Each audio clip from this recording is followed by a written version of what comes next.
Welcome students. This is my second lecture on NEET Abhyas Physics questions. நம்ம இப்போ வந்து நிறைய டெஸ்ட் அப்லோட் பண்ணிட்டாங்க.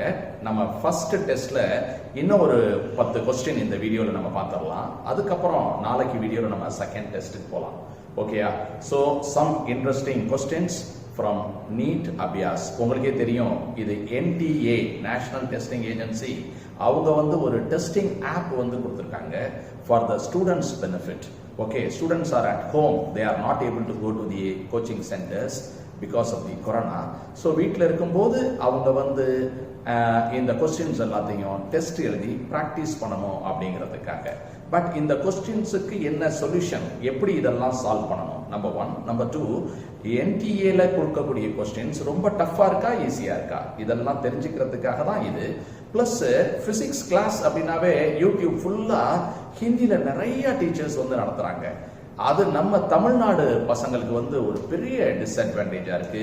அவங்க நான் நிறைய பாக்குறேன், அதுல வந்து கமெண்ட்ஸ்ல எல்லாம் வந்து sir please teach in English, we don't know Hindi அப்படி இப்படிலாம் கமெண்ட் போடுறாங்க. அதெல்லாம் நான் பார்த்தேன். அப்ப நான் என்ன தோணுச்சு எனக்கு அப்படின்னு சொன்னா, ஏன் நம்ம தமிழ்ல ஒரு பிசிக்ஸ் கிளாஸ் நம்ம போடலாமே. அப்ப இவங்களுக்கு வந்து நம்ம மதர் டங்ல பார்க்கும்போது இன்னும் கொஞ்சம் நல்லா புரிஞ்சுக்கிறதுக்கு நல்லா இருக்குமே அப்படிங்கிறதுக்காக தான் இந்த முயற்சி நான் எடுத்திருக்கேன். உங்க வரவேற்பை நான் எதிர்பார்க்கிறேன். நீங்க இப்ப நீட் பிசிக்ஸ் பத்தி ஒரு இம்ப்ரூவ்மெண்ட் பண்ணணும் அப்படின்னு நினைச்சால், பிசிக்ஸ் மார்க் எனக்கு குறைவாக இருக்கு, நான் நல்ல மார்க் வாங்கணும் அப்படின்னு நீங்க நினைச்சால், நீங்க அவசியம் சப்ஸ்கிரைப் பண்ணிட்டு இந்த சேனலை நீங்க ரெகுலரா பாருங்க. கண்டிப்பா இந்த கணக்குகள் இப்படிதான், இப்படி போடும்போது எளிமையா இருக்கு, சீக்கிரமா போடலாம் அப்படிங்கறத நீங்க புரிஞ்சுக்க முடியும். பிளஸ் ஏதாவது சஜஷன்ஸ் உங்களுக்கு இருந்தா கூட நீங்க கமெண்ட்ல நீங்க தெரிவிக்கலாம். ஓகேயா? Thank you students. We are now going to the question number 1.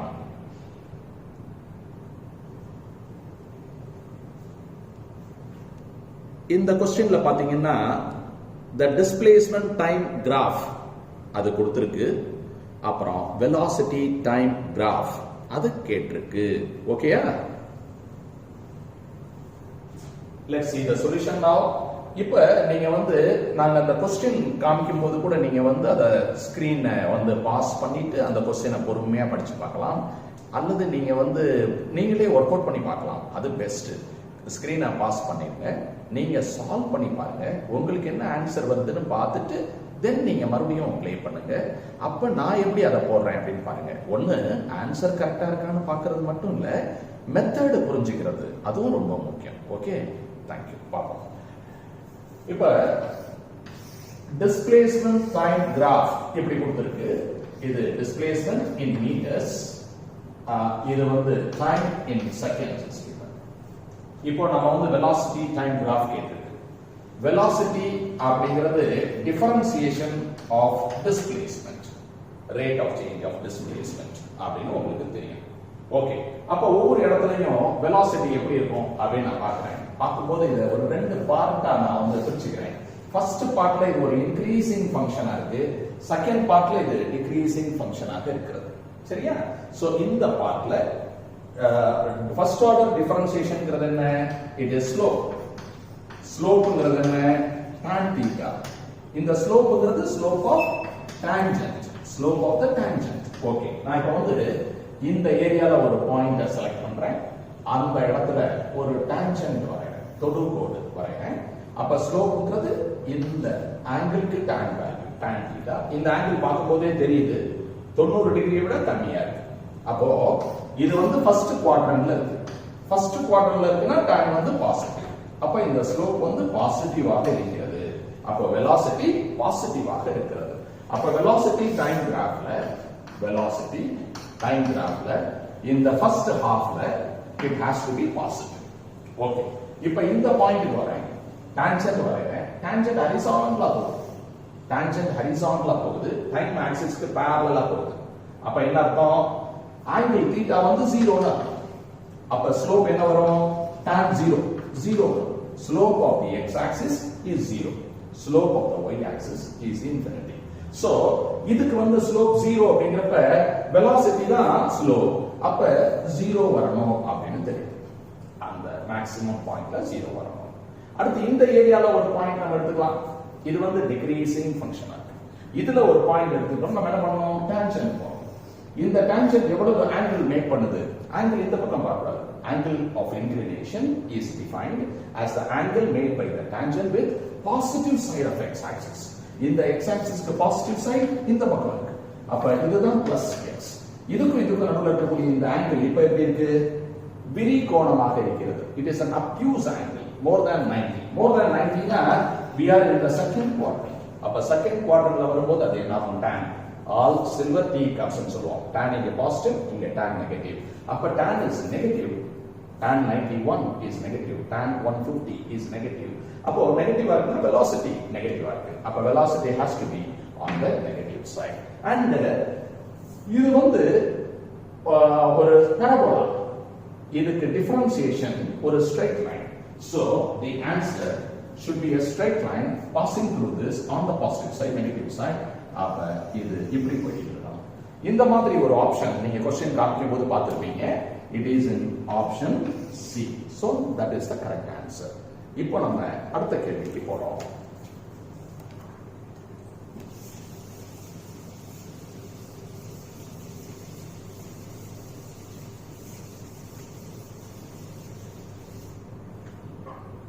இப்போ நம்ம பார்க்கிறது क्वेश्चन நம்பர் 13. இதுல என்ன இருக்கு பாரு? current flows through a thin wire shaped as a regular polygon. அப்போ பாலிகனுக்கு n sides இருக்கு. It can be inscribed in a circle. சர்க்கிளுக்கு radius r. the magnetic field induction அதாவது capital B at the center of the polygon due to one side of the polygon. Okay, question ரொம்ப tough அப்படின்ற மாதிரி தோணும். Actually tough தான். ஆனா டஃப்பான ஒரு கேள்வியை எப்படி எளிமைப்படுத்துகிறது அதை நீங்க நல்லா தெரிஞ்சுக்கணும். இந்த கான்செப்டை எல்லா இடத்துலயும் நீங்க பயன்படுத்தலாம். ஓகே, இந்த क्वेश्चन போலாம். அதாவது a polygon n side அப்படினா please don't get confused with alphabets. நீங்க வந்து ஒரு 4 பக்கங்கள் இருக்கக்கூடிய ஒரு பாலிகன், அதாவது ஒரு சதுரம் அப்படின்னு क्वेश्चन மாத்திக்கங்க. You make it simple. So இதுல கரண்ட் போகுது. ஓகே, கரண்ட் போகுது. Current is going in this.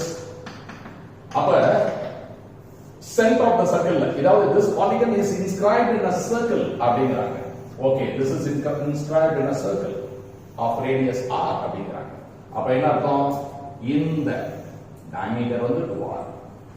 This diameter is 2r. அப்ப இது வந்து r அப்படினு அர்த்தம். இதான் சென்டர் O. ஓகே, இது r அப்படினு அர்த்தம்.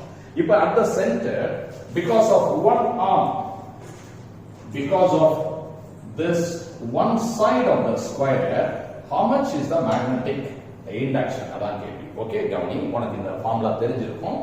Biot-Savart law. இதுல infinitely long wire இருக்கு. infinitely long wire படிச்சிருக்கோம் இல்லையா? இப்ப இந்த வயர்ல இருந்து ஒரு நேரா போயிட்டு இருக்கு, அதுல கரண்ட் போயிட்டு இருக்கு இந்த வயர்ல. அப்ப இந்த வயர்ல இருந்து a மீட்டர்ஸ் தூரத்துல நம்ம இருக்கோம். அந்த பாயிண்ட்ல எவ்வளவு மேக்னெட்டிக் ஃபீல்ட் அப்படிங்கிறதுக்கான ஃபார்முலா எல்லாருக்கும் தெரியும். mu naught I by 2 pi a. இது வந்து infinitely long wire. ஓகே, இப்ப சப்போஸ் இது ஃபுல் லாங் வயரா இல்லாமல் இதோட முடிஞ்சிருச்சு, இங்க ஆரம்பிக்கும். இந்த வயர் வந்து ஒரு ஃபைனைட் லைன். அப்ப இந்த ஆங்கிள் இஸ் பீட்டா, இந்த ஆங்கிள் ஆல்பா அப்படி சொல்றேன். அப்ப இந்த ஃபார்முலா மாறும். இந்த ஃபார்முலா இப்ப என்ன வரும்? B is equal to mu naught I by 4 pi a into sin alpha plus sin beta. So this is the formula you should know. So this question is asked from this formula only. சரி, இப்ப பார்க்கலாமா? இது வந்து ஒரு square. அப்ப 360 டிகிரியை வந்து 4 சமமான பாகமா பிரிக்கிறோம். அப்ப இங்க 90 டிகிரி இருக்கு. The diagonals are perpendicular. நான் இங்க இருந்து இங்க ஒரு கோடு போடுறேன். ஓகே, so இந்த வயர் இங்க இருக்கு. I have drawn this line. This is distance a. இப்ப ஆல்பா பீட்டா எவ்வளவு வருது அப்படின்னா 90 டிகிரியை ரெண்டு பாதியா பிரிக்கும் போது alpha 45, beta is also 45. Right, இந்த மாதிரி இருக்கு. அப்ப அப்படியே ஃபார்முலாக்கு வாங்க. So mu naught I by 4 pi a க்கு பதிலா என்ன போடணும் பார்க்க போறேன். ஆல்பாக்கு என்ன போடணும்? அது இப்பதான் சொன்னேன், 45 degrees. You know that. ஒரு ஸ்கொயர் அப்படின்னா diagonal ரெண்டும் perpendicular ஆகும். இங்க மொத்தம் 90 டிகிரி இருக்கும். அதுல பாதி எவ்வளவு இருக்கும்? 45 45 டிகிரியை நம்ம ரேடியன்ல எப்படி சொல்லுவோம்? π by 4. ஓகே, இப்போ என்னோட கேள்வி என்னன்னா, இந்த a எவ்வளவுன்னு கேட்கிறேன். What is this a? Look at this triangle. இந்த triangle பாரு, இதுக்கு பேர் a, இதுக்கு பேர் r. இந்த இடத்துல ஒரு ரைட் ஆங்கிள் triangle ஃபார்ம் ஆகுது. இந்த இடத்துல 45 டிகிரி இருக்கு. π by 4. Okay, what is cos theta? எல்லாருக்கும் தெரியும். cos theta னா அடுத்துள்ள பக்கம் பை கர்ணம். cos theta is adjacent side by hypotenuse. Adjacent side by hypotenuse. Cross multiply. அப்ப r cos π by 4 அப்படிங்கிறது எவ்வளவு? அதுதான் a. Okay, come here. a க்கு பதிலா என்ன போடணும்? r cos π by 4. Okay, next step. sin π by 4 sin π by 4 கூட்டினா 2 sin π by 4. அப்ப mu naught I by 4 pi r. இங்க cos π by 4, இங்க 2 sin π by 4. ஓகே, இந்த 2 இந்த 4 cancel பண்ணிடலாம். sin by cos is tan. Okay, final answer mu naught I tan π by 4 sin by cos tan போட்ட 2 pi r. இந்த மாதிரியான answer வருது. அதாவது n is equal to 4 னு போட்டதுனால இப்படி ஒரு ஆன்சர் வருது. அப்ப நம்ம என்ன ஆன்சர் நம்ம அங்க பாக்குறோம் அப்படின்னா, the answerல third option நீங்க பாத்தீங்கன்னா இந்த இடத்துல n இருக்கு. இதுதான் கரெக்டான answer. Okay, I will do one more example for this. இது புரியுதா உங்களுக்கு? சார், இது வந்து 4 வச்சு போட்ட மாதிரி வேற ஏதாவது உதாரணம் அப்படின்னா 3 சைடு வச்சு போடலாம். Listen, it's very interesting. You can choose n is equal to 3. கண்டிப்பா can I choose n is equal to 32 அப்படின்னு கேட்க கூடாது. பரிச்சை முடிக்கணுமா இல்லையா? ஒரு நிமிஷத்துல ஒரு क्वेश्चनக்கு ஒரு நிமிஷம் தான். அப்ப நீ சின்ன நம்பரை திங்க் பண்ணணும். 2 3 4 அப்படின்னு திங்க் பண்ணணும். 2ன்னு திங்க் பண்ண முடியாது. ஏன்னா க்ளோஸ்டு பாலிகன். கரெக்ட்டா? Minimum is 3. ஓகே சார், 3ன்னு திங்க் பண்ணா எப்படி போடுவீங்க அப்படின்னு கேட்டீங்கன்னா, 3 means triangle. It should be inscribed by the circle. Circle உடைய radius r. Therefore this is the radius r. In the triangle, equilateral triangle, 360 டிகிரியை வந்து 3 பாகமா பிரிக்குது. அப்ப இது 120 டிகிரி. கரண்ட் இதுல போகுது.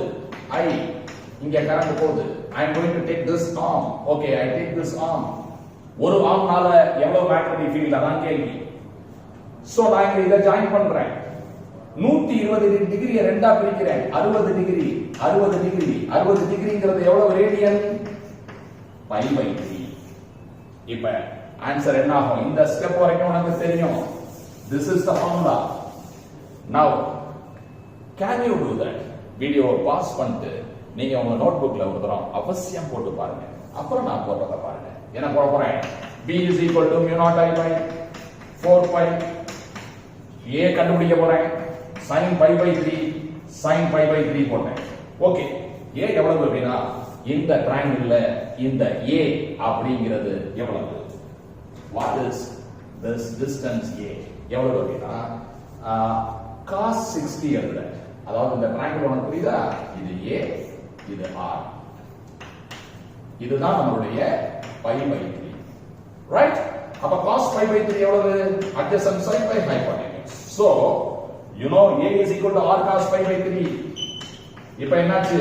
sin by cos tan இது 2 times mu naught I 2 times sin by cos is tan π by 3. Here 4 pi r, 2 is now cancelled. So this is, if you replace 3 is equal to n, you get back your third option. So that is the correct answer. இது question 15. இதுல என்ன இருக்குன்னா, which of the following curve does not represent motion in one dimension?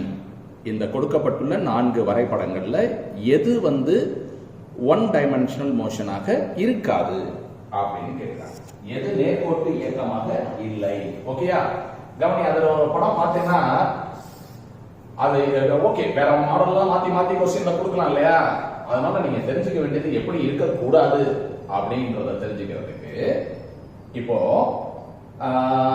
ஒரு displacement as a function of time equations நிறைய கணக்கு போட்டுருப்பீங்கல்ல 3t³ minus 2t square plus 4t plus 7 அப்படின்னு கொடுத்துட்டு what is the velocity அப்படிம்பாங்க. velocity is equal to ds by dt அப்படின்னு போட்டு differentiate பண்ணி கண்டுபிடிப்போம். acceleration அப்படின்னா இன்னொரு தரம் டிஃபரன்ஷியேட் பண்ணி இது போடுவோம். இதுல நம்ம தெரிஞ்சுக்க வேண்டிய விஷயம் என்னன்னா இந்த displacement அப்படிங்கிறது it's a function of t.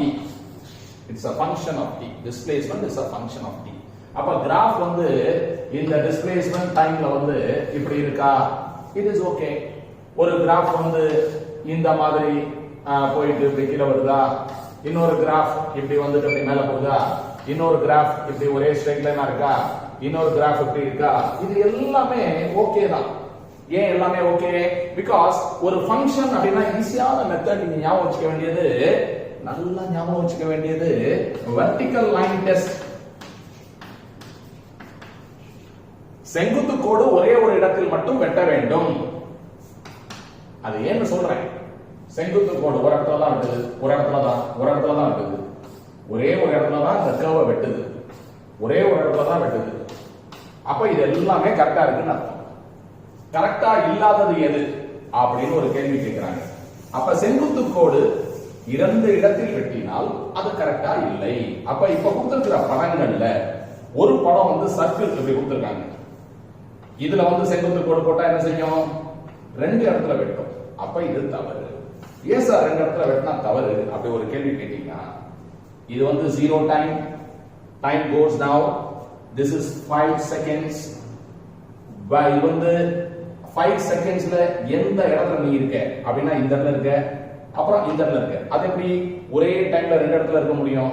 So this is wrong. Okay, புரிஞ்சுக்க முடியுதா? அதனால வெர்டிகல் லைன் எப்போதுமே more than one placeல வெட்டுற மாதிரி இருந்தால், ஒரு படம் வந்து கொடுக்கும்போது இப்படி கொடுக்குறாங்க, அல்லது இப்படி கொடுக்குறாங்க, அல்லது இப்படி போயிட்டு இப்படி வர்ற மாதிரி கொடுக்குறாங்க அப்படின்னா the vertical line cuts at more than one place. Such graphs are not possible. Therefore the option 2 is the wrong answer, which is wrong னு கேட்டதனால that is the correct option.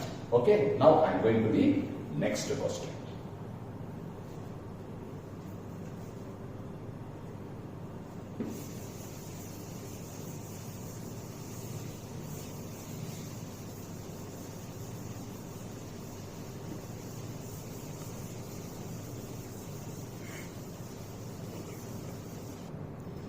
இது வந்து क्वेश्चन 16.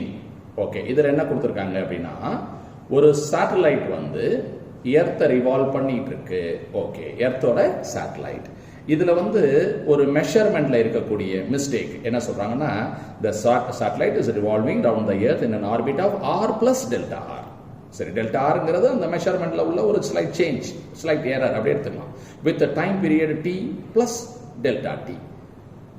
ரேடியஸ் கொஞ்சம் அதிகமாச்சுன்னா time கொஞ்சம் அதிகமாகுதுன்னு கொடுத்துட்டு இந்த 4 ஆப்ஷன்ல எது correct அப்படிங்கிற மாதிரி கேட்டிருக்காங்க. இதை நம்ம இப்ப சால்வ் பண்ணலாம்.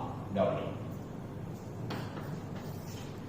you know Kepler's laws. அதுல வந்து Kepler's third law அவர் என்ன சொல்லிருக்காரு? t square proportional to r cube for all the planets based on the measurements வந்து அவரோட அப்சர்வேஷனை வச்சு t square is proportional to r cube அப்படின்னு சொல்லிருக்காரு. இப்ப எர்த் எடுத்துட்டோம்னா, எர்த் வந்து ஒரு எலிப்டிக்கல் ஆர்பிட்ல போயிட்டு இருக்கு இல்லையா, அதுக்கு அந்த average distance 1 astronomical unit, average distance 1.496 into 10 power 11 meter.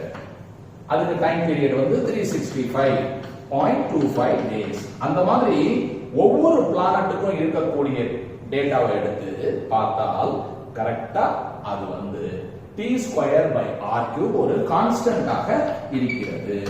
அதனால தான் என்ன சொல்லிருக்காங்க, t square is proportional to r cube. Okay, right. இப்போ what you can say, this is a constant of proportionality k அப்படினு எடுத்துட்டீங்கன்னா t square is k times r cube அப்படினு எடுத்துக்கலாம். take logarithm log t square அப்படினா என்ன, 2 log t. இல்லனா நான் அப்படியே ஸ்டெப் பை ஸ்டெப் போறேன். log t square இது என்னது, log k plus log r cube. எல்லாருக்கும் தெரியும் log ab is log a plus log b. அதனால இந்த பிளஸ் வருது. அடுத்து log a power ax is x log a. இது எல்லாருக்குமே தெரியும் இல்லையா? அதனால this can be written as 2 log t. இது log constant. This is 3 log r. Now differentiate this. இதை differentiate பண்ணும்போது y is equal to log x ஆகிறது. அப்ப differentiate பண்ணா dy by dx is 1 by x. What is dy? It is dx by dx. Okay? அப்ப log x differentiate பண்ணும்போது நம்ம எப்படி எழுதுவோம்? dx by x அப்படி எழுதுவோம். So இதுக்கு differentiation dt by t. Constant க்கு differentiation 0. இதுக்கு differentiation dr by r. இந்த dt அப்படிங்கிறது approximately you can say it is equal to delta t. இது errors and approximation அதுல படிச்சிருப்பீங்க. delta r by r.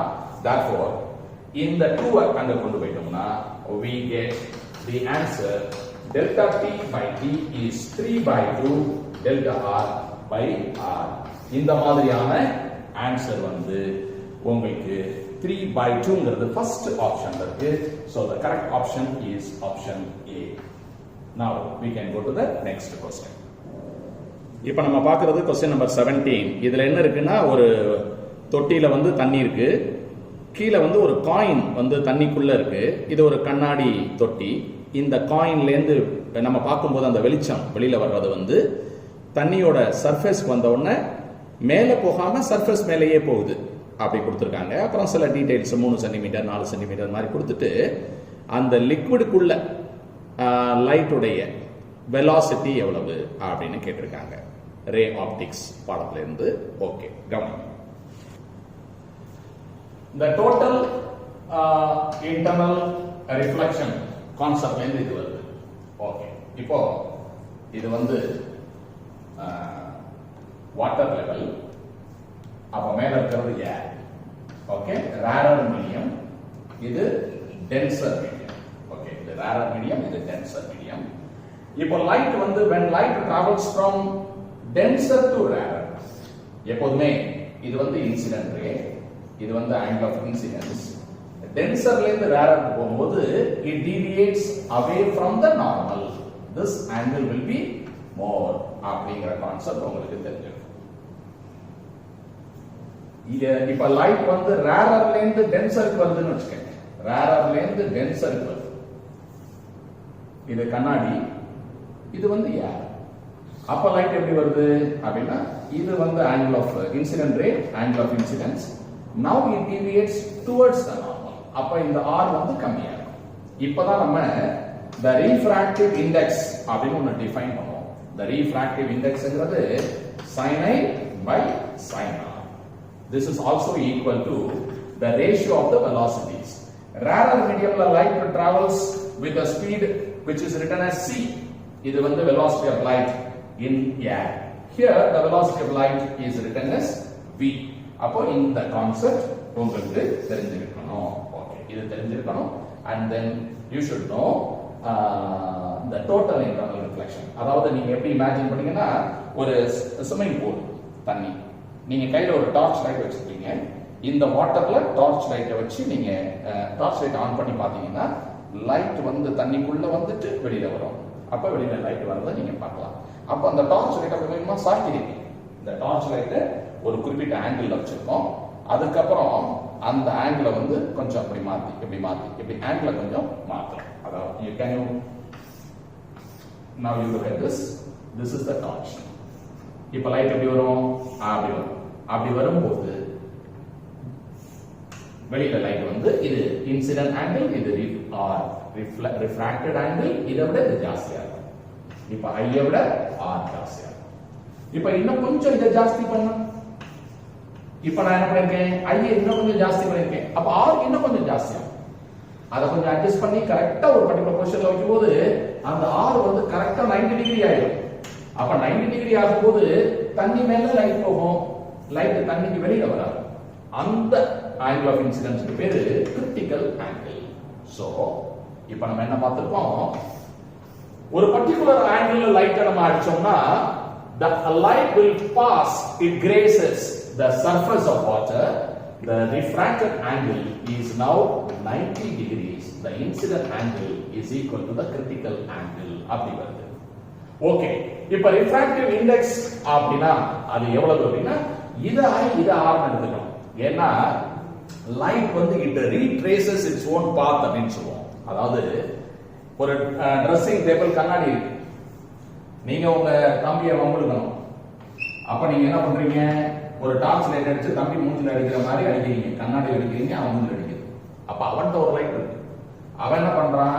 உங்க மேல லைட் அடிக்கிற மாதிரி அவன் ஒரு லைட் அடிக்கிறான். அப்ப அந்த லைட் வந்து கரெக்டா கண்ணாடியில அடிச்சுட்டு உங்க மூஞ்சில வந்து அடிக்கும். அப்ப இது எப்படி இருக்குன்னா, லைட் இங்க பரப்புச்சுன்னா அங்க போகும், அங்க பரப்புச்சுன்னா இங்க வரும். இந்த கான்செப்ட தான் நம்ம என்ன சொல்றோம்? Light retraces its own path. Right. அப்ப ஒளி இங்க இருந்து இப்படி போகுது அப்படின்னா இந்த பாதையில இப்படி வந்தா இங்க வரும், அதே பாதையில் திரும்பும். அப்ப இத I ன்னு எடுத்துக்கலாம், இத R ன்னு எடுத்துக்கலாம். அப்ப sin I by sin R ன்னு எழுதும்போது sin 90 by sin C அப்படின ஒரு ஃபார்முலா கிடைக்குது. அப்ப 1 by sin C. You understand this? So the refractive index is 1 divided by sin value of the critical angle. Okay, so இப்ப நம்ம கணக்குக்கு வரலாம். I have now given you some fundamental. Now only I am coming to the problem. Okay, what's the problem? அப்படினா ஒரு beaker, இதுல light starts from here, it goes in this direction. So this angle is 90, this angle is C. So how do I find this? இங்க 3 இங்க 4 ன்னு கொடுத்திருக்காங்க. அப்ப I can take இது 3 னா இங்க 3, இது 4 உயரம், அப்ப இது 4. அப்ப 3 4 னா இது 5. Pythagorean triplets. So right angle triangle ஒரு பக்கம் 3 இன்னொரு பக்கம் 4 னா hypotenuse எவ்வளவு வரும்? root of 3 square plus 4 square 5 வரும். ஓகே, இப்போ sin C அப்படிங்கிறது எவ்வளவு அப்படினா sin C ங்கிறது opposite side by hypotenuse 3 by 5. அப்ப what is mu? Mu is equal to 1 by sin C. இதுக்கு தலையில போடணும் 5 by 3. ஓகே, mu ங்கிறது நான் என்ன சொல்லிருக்கேன்? ratio of the velocities. Ratio of the velocities. So velocity of light in air by velocity of light inside that liquid. இப்ப கேள்வி என்ன அப்படினா velocity of light inside the liquid எவ்வளவு? அதுதான் கேள்வி. அதற்கான பதில் என்ன அப்படினா v இங்கே கொண்டு வந்துரு. இது 3 by 5 C. Okay, 3 by 5. You know the value of C, that is 3 into 10 power 8. Right. இப்ப இத மல்டிப்ளை பண்ணனா 9 by 5. மேலே இங்கே ரெண்டால பெருக்கிட்டோ. Okay. 10 power 8 is there. 18 by 10. 18 by 10 னா எவ்வளவு? 1.8. அப்ப கரெக்ட் ஆன்சர் என்ன? 1.8 into 10 power 8 meter per second, which is in the last option. Okay. Now we are going to the next question. அடுத்த கேள்வி பார்க்கலாம். இது வந்து dimensions of resistance கேட்டிருக்கு. ஓகேயா? dimensions of resistance எது கரெக்ட்டா வருதுன்னு பாப்போம். listen. இப்போ நீங்க resistance கண்டுபிடிக்கிறதுனா இதெல்லாம் நிறைய பிராக்டீஸ் பண்ணி நீங்க வச்சுக்கணும். இப்போ Ohm's law V is equal to IR. இதுல வந்து பொட்டன்ஷியலுக்கு என்னன்னு உடனே ஞாபகத்துக்கு வராது. அதனால work done by the potential W is equal to VQ. இந்த ஃபார்முலா ஞாபகம் வச்சுக்கணும். அப்ப இத வந்து V க்கு பதிலா நீங்க W by Q அப்படினு போட்டுட்டு இங்க IR அப்படினு போட்டால் இப்ப ரெசிஸ்டன்ஸ் கண்டுபிடிச்சலாம். because இது எல்லாமே நமக்கு டைமென்ஷன் தெரியும். சோ ரெசிஸ்டன்ஸ்க்கு என்ன டைமென்ஷன் அப்படினு இப்ப பார்க்க போறோம். ஓகே, work done என்ன? force into displacement. force என்ன? mass into acceleration. mass into acceleration into distance. இதுதான் வந்து work done divided by current அப்படிங்கிறதுக்கு I னே கொடுத்திருக்காங்க. ஓகேயா? சில இடங்கள்ல சில புத்தகங்கள்ல கரண்ட்க்கு டைமென்ஷன் ஆம்பியர், சில புத்தகங்கள்ல I. அதே மாதிரி டெம்பரேச்சருக்கு யூசுவலா வந்து டைமென்ஷன் K, சில இடத்துல தீட்டான்னு கொடுப்பாங்க. அதனால அந்த சில மாற்றங்கள் இருக்கலாம். அத பத்தி ஒண்ணும் இல்ல, நீங்க அது மாதிரி பார்த்துக்கலாம். சார்ஜுக்கு என்ன செய்யணும்னா I is equal to Q by T ல இருந்து Q க்கு பதிலா IT வருது இல்லையா? அப்ப கரண்ட்க்கு I, டைமுக்கு T. இப்ப மொத்தத்துல என்ன வருது பார்க்கலாம். M இருக்கு, L ஸ்கொயர் இருக்கு. இந்த T மேல வந்ததுன்னா T பவர் -3 வருது. இந்த I மேல வந்து I பவர் -2 வருது. இந்த மாதிரியான ஆப்ஷன் 4ல இருக்கு. That is the correct answer for this problem. Okay students, look at the next question number 22. இதுல என்ன இருக்கு அப்படினா ஒரு prism, it's a small angled prism 30 degree. இதுல வந்து light is incident at 60 degrees and the angle between emergent ray of light with the incident ray 30 degrees கொடுத்திருக்கு. Then the angle made by the emergent ray with the second phase of the prism அப்படினு கொடுத்திருக்கு. Okay பார்க்கலாமா? கவனி. The prism is like this. Okay. The prism is like this. In the angle வந்து 30 degrees. இப்போ light is incident at an angle. இப்போ இது வந்து ஒரு perpendicular normal போடுறேன். Normal. Light is incident at 60 degrees. Okay, ஓரளவுக்கு ஒரு 60 டிகிரி இருக்கிற மாதிரி போடுறேன். This angle of incidence. இந்த ரேக்கு பேரு incident ray. படுகின்ற கதிர். படுகோணம் 60 டிகிரி. இது உள்ள வரும்போது இந்த கண்ணாடி பிரிசத்துக்குள்ள வரும்போது it undergoes refraction, you know, so the light will turn its direction. It will go might be like this. ஆனால் இன்சிடென்ட் ரேய நம்ம எப்படி அதாவது இந்த பிரிசம் இல்லனா எப்படி போயிருக்கும்?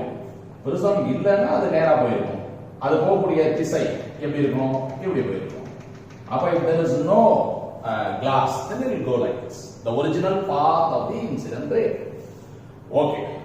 இப்போ இது 60 டிகிரி அப்படினா vertically opposite angle இது 60 degree. Okay, you know about this property. குத்தெதிர் கோணங்கள் சமம், vertically opposite angles. அப்ப இது 60 அப்படிங்கறப்ப இது நார்மல் நான் சொல்லிருக்கேன். நார்மல்னா 90 டிகிரி இல்லையா? அப்ப 90 ல 60 போயிடுச்சுனா இந்த கேப் இங்க என்ன இருக்கும்? 30 டிகிரி இருக்கும். This gap is 30 degree because இது ரெண்டும் சேர்ந்து 90 டிகிரி இருக்கும். இது ஒரு முக்கோணம். இதுல உங்களுக்கு தெரியும் டோட்டல் ஆங்கிள் வந்து 180 வரணும். இது 30, இது 30. அப்ப 60.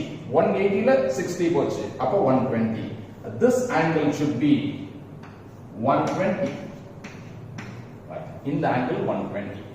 இப்ப this light goes out. இது வெளியில போகுது. வெளியில போகும்போது மறுபடியும் இது deviate ஆகுது. கண்ணாடியில இருந்து air. The medium changes, therefore again the refraction. Might be it goes like this னு எடுத்துக்க. இதுக்கு பேர் என்ன? The emergent ray. படுகதிர், விடுகதிர். Okay. The emergent ray உள்ள ப்ரொஜெக்ட் பண்ணு. இந்த ஆங்கிள் எவ்வளவு கொடுத்திருக்கு? 30 degree. The angle between the incident ray and the emergent ray is 30 degrees னு கொடுத்திருக்கு. Okay. இப்ப பாரு இது 120 இந்த straight angle-ல இந்த angle எவ்வளவு இருக்கும்? 60 இருக்கும். ஏன்னா இது ரெண்டும் சேர்ந்து 180 தானே. Now you see a triangle here. கொஞ்சம் டார்க்கா போடுறேன். You see a triangle here. This and this. இந்த முக்கோணத்துல 60 30 நமக்கு தெரியுது. 60 30 னா 90. அப்ப பேலன்ஸ் எவ்வளவு இருக்கணும்? 90. அப்ப இந்த ஆங்கிள் இதுக்கு ஆப்போசிட் இது எவ்வளவு இருக்கணும்? 90. இதுதான் கேள்வி என்ன கேட்டிருக்காங்கன்னா எமர்ஜென்ட் ரேக்கும் the second phase இது first phaseல வந்து விழுது the second phase of the prismக்கு நடுவுல என்ன ஆங்கிள் இருக்கும் அப்படினு கேட்டிருக்காங்க. This is the correct answer. This is in option B. Students இப்ப क्वेश्चन 23 பாத்தீங்கன்னா மூவிங் சார்ஜ் அப்படிங்கற பாடத்துல இருந்து இந்த கேள்வி கேட்டிருக்காங்க. இப்ப 3 ஸ்ட்ரெயிட் கண்டக்டர்ஸ் இருக்கு. அதோட டைரக்ஷன்ஸ் பாத்தீங்கன்னா ஃபர்ஸ்ட் மேல் நோக்கி போகுது, செகண்ட் கீழ் நோக்கி போகுது, தேர்ட்ல கரண்ட் மேல் நோக்கி போகுது. இதுல 30 ஆம்பியர் 10 ஆம்பியர் 20 ஆம்பியர். இப்ப நடுவுல இருக்கக்கூடிய கண்டக்டர்ல எவ்வளவு ஃபோர்ஸ் வரும்? the length of the conductors வந்து 25 சென்டிமீட்டர் அப்படின்னு கொடுத்திருக்காங்க. அப்புறம் இடைவெளி ஒரு 3 சென்டிமீட்டர் 5 சென்டிமீட்டர் அப்படிங்கறதெல்லாம் இருக்கு. இப்போ இந்த கணக்கு நம்ம போட்டு என்ன ஆன்சர் வருதுன்னு பார்க்கலாமா? Okay, ready. இப்போ உங்களுக்கு தெரிய வேண்டிய விஷயம் the force between two conductors. ஓகேயா? இதுல வந்து I1 is the current, this is I2 is the current. The distance between the two conductors is A. அப்ப force between the two conductors அப்படிங்கிறதுக்கு என்ன formula? mu naught I1 I2. The length of these conductors is L divided by 2 pi A. The magnitude of the force. சரி, direction எப்படி இருக்கும் அப்படின்னா same directionனா attraction. Same direction அப்படின்னா attraction. Suppose நான் வந்து இத மாத்துறேன்னு வெச்சீங்க. Opposite direction. Opposite direction அப்படினா என்ன? Repulsion. So உங்க friend யாராவது சரவணன் இருப்பாங்க. சரவணன் likes oranges அப்படி நீங்க ஞாபகம் வச்சுக்கலாம். So same side attraction, opposite side repulsion. Opposite direction la current portion repulsion. Okay, this is the basic formula. Using this we are going to solve this problem. Okay, look at this. ஒரு conductor இருக்கு, current மேல போயிட்டு இருக்கு. இதுல 30 ampere current இருக்கு. இன்னொரு conductor இருக்கு, current கீழ் நோக்கி வந்துட்டு இருக்கு. 10 ஆம்பியர் கரண்ட் வந்துட்டு இருக்கு. ரெண்டுக்கு நடுவுல 3 சென்டிமீட்டர் இடைவெளி இருக்கு. அடுத்து ஒரு கண்டக்டர் இருக்கு. இதுல கரண்ட் மேல் நோக்கி போயிட்டு இருக்கு. 20 ஆம்பியர் போயிட்டு இருக்கு. இங்க இடைவெளி 5 சென்டிமீட்டர் இருக்கு. இப்போ என்ன கேட்டிருக்காங்க அப்படின்னா செகண்ட் கண்டக்டர்ல எவ்வளவு ஃபோர்ஸ் வரும்? சரியா? இப்போ இது ரெண்டு எப்படி இருக்கு? ஆப்போசிட். ஃபோர்ஸ் எப்படி இருக்கும்? Repulsive force. அந்த ஃபோர்ஸ்க்கு பேர் F1 வச்சுக்கலாமா? Okay, let us find F1. இந்த F1 ங்கற ஃபோர்ஸ் எவ்வளவு இருக்கும்? mu naught I1 I2 L divided by 2 pi A. Okay, mu naught னா எவ்வளவு? 4 pi into 10 power minus 7. Current 1 30 ampere. Current 2 10 ampere. Length of the conductor வந்து 25 centimeter. அது வந்து 1/4 meter. அதனால I put 1/4. And then here 2 pi A. A ங்கிறது distance between the two conductors, that is 3 centimeter. 3 into 10 power minus 2. Let us simplify this. So 2 pi 2 in the 3 இங்க cut பண்ணிறேன் 10 in the 2 இங்க cut பண்ணிறேன் 2. This is 5. Okay. பார்க்கலாமா? அப்ப 5 into 10 ஓட powers என்ன இருக்கு? -7 இருக்கு. இங்க 10 பவர் 1. இந்த -2 மேல வந்தா பாசிட்டிவ். அப்ப பாசிட்டிவ்ல 3 இருக்கு. நெகட்டிவ்ல -4 -7 இருக்கு. அப்ப மொத்தமா என்ன வரும்?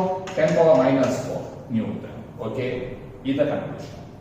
அடுத்து நம்ம என்ன செய்ய போறோம்னா இந்த கண்டக்டருக்கும் இந்த கண்டக்டர் இதுவும் ஆப்போசிட் டைரக்ஷன் தான். This will give a force in repulsive force, that is F2. I have to find what is F2.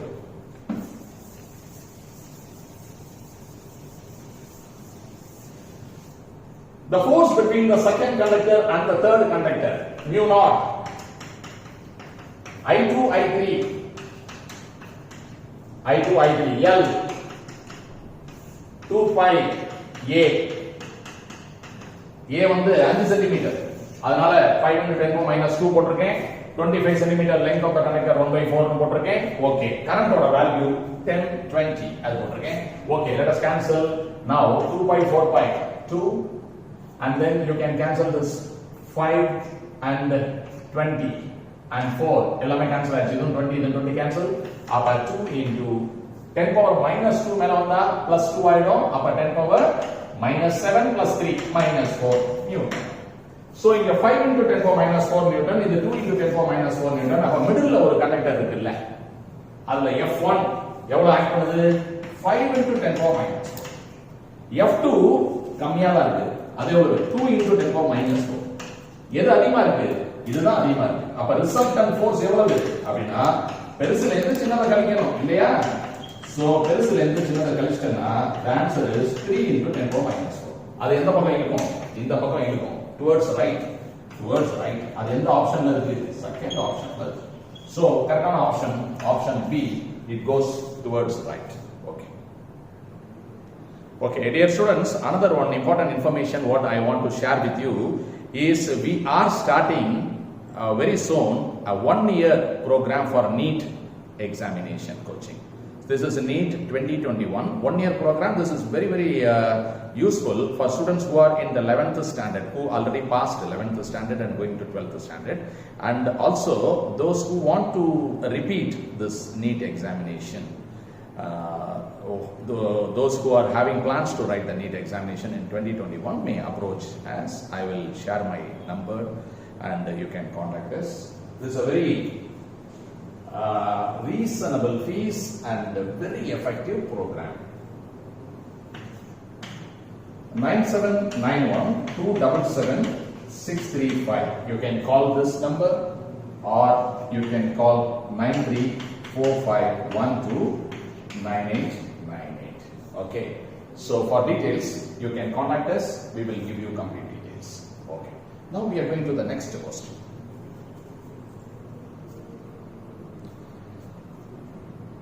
This is from dual nature. Light of wavelength வந்து 5000 angstrom ஒரு photo sensitive surfaceல விழுகுது. அப்ப வந்து energy வந்து 10 power -7 joules ஆக இருந்தால் எத்தனை போட்டான்கள் விழுகின்றன அப்படிங்கிறது கேள்வி. ஓகே, நம்ம இத சால்வ் பண்ணலாம். கவனிங்க. இப்போ எனர்ஜி அப்படிங்கிறது 10 பவர் -7 ஜூல் அப்படின்னு கொடுத்திருக்காங்க. ஒரு சர்ஃபேஸ்ல photons வந்து விழுகுது. The photons are falling on that. அப்ப எவ்வளவு எனர்ஜி கிடைக்குது? 10 பவர் -7. ஒரு போட்டானுக்கு எவ்வளவு எனர்ஜி? h nu. ஒரு போட்டான் இது இந்த எனர்ஜி பாக்கெட் ஆற்றல் சிப்பம் அதுல இருக்கக்கூடிய ஆற்றல் எவ்வளவு? h nu. How many photons are falling? n photons are falling. So energy is nh nu. Wavelength of the photon is given as 5000 angstroms. Okay, now this can be written as nu ac by lambda. இப்போ நமக்கு என்ன தேவைப்படுது? n தேவைப்படுது. அப்ப மீதி எல்லாம் இந்த பக்கம் கொண்டு வந்துடலாம். So n is equal to e lambda by hc. What is e? 10 power -7. What is lambda? 5 into 10 power -7 meter. Angstrom is 10 power -10 meter. 5 into 10 power -7 meter divided by Planck's constant 6.6. 10 power -34. Velocity of light 3 into 10 power 8. Okay, this is 10 oda powers பார்க்கலாமா? -7 -7 8 மேல வந்துச்சுனா -8 34 மேல வந்துச்சுனா +34 இத add பண்ணீங்கன்னா 22 இது 34 இது வந்து 12 அப்ப 10 பவர் 12 into பாக்கி நம்பர் என்ன இருக்கு? 5 இருக்கு. கீழ இந்த 3 ஐயும் 6.6 ஐ மல்டிப்ளை பண்ணீங்கன்னா 19.8 ன்னு வருது. I write it as 20. அப்புறம் இத கேன்சல் பண்ணா கீழ 4 1/4 1/4ங்கிறது 0.25 into 10 power 12. இது எப்படி எழுதலாம்? 2.5 into 10 power 11 அப்படி எழுதலாம். அப்ப number of photons falling on this is 2.5 into 10 power 11. This is in option B.